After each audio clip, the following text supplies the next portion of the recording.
Malayalam big boss season 7ന്റെ ലൈവിൽ ഇപ്പോൾ നടന്നുകൊണ്ടിരിക്കുന്നത് ജിഷൻ പറയാണ് ഇത്രയും വളരെ ഭംഗിയായി ബാത്റൂം ക്ലീൻ ചെയ്തിട്ടുണ്ട്. പണിയെടുക്കാത്തവർ പണിയെടുക്കുന്നത് കാണുമ്പോൾ കണ്ണിനൊരു കുളിർമയുണ്ടെന്ന് അക്ബർ പറയുന്നുണ്ട്.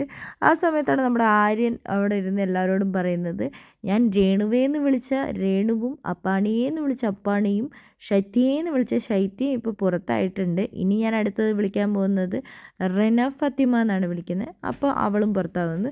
അതിനുശേഷം ആര്യം പറയുന്നത്, എനിക്ക് ശരിക്കും 10 വയസ്സിന് താഴെയുള്ള പിള്ളേരായിരിക്കും എനിക്ക് വോട്ട് ചെയ്യുന്നത്. എൻ്റെ വീട്ടിലെന്താണെങ്കിലും 3 ഹോട്ട്സ്റ്റാർ ഉണ്ട്.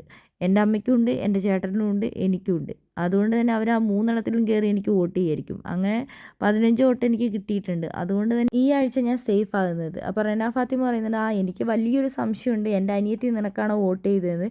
അവളുടെ ഒരു ഇതും വെച്ച് നിൻ്റെ ഇവിടുത്തെ ബിഗ് ബോസ് വീട്ടിലെ സ്വഭാവം വെച്ച് അവൾ നിനക്കായിരിക്കും മിക്കവാറും വോട്ട് ചെയ്തതെന്ന്. അപ്പോൾ നമ്മുടെ നൂറേം പറയുന്നുണ്ട്, ഈ ബിഗ് ബോസ് വീട്ടിൽ ഒരു നിന്നെ കണ്ടു കഴിഞ്ഞാൽ ഒരു മെച്യൂരിറ്റിയും തോന്നുന്നില്ലല്ലോ എന്ന്. നിങ്ങളെൻ്റെ മെച്യൂരിറ്റിയൊക്കെ TV നന്നായി കാണാൻ പോകുന്നതേ ഉള്ളൂ എന്ന് റെന ഫാത്തിമേനോടും നൂറേനോടും ആരും പറയുന്നുണ്ട്.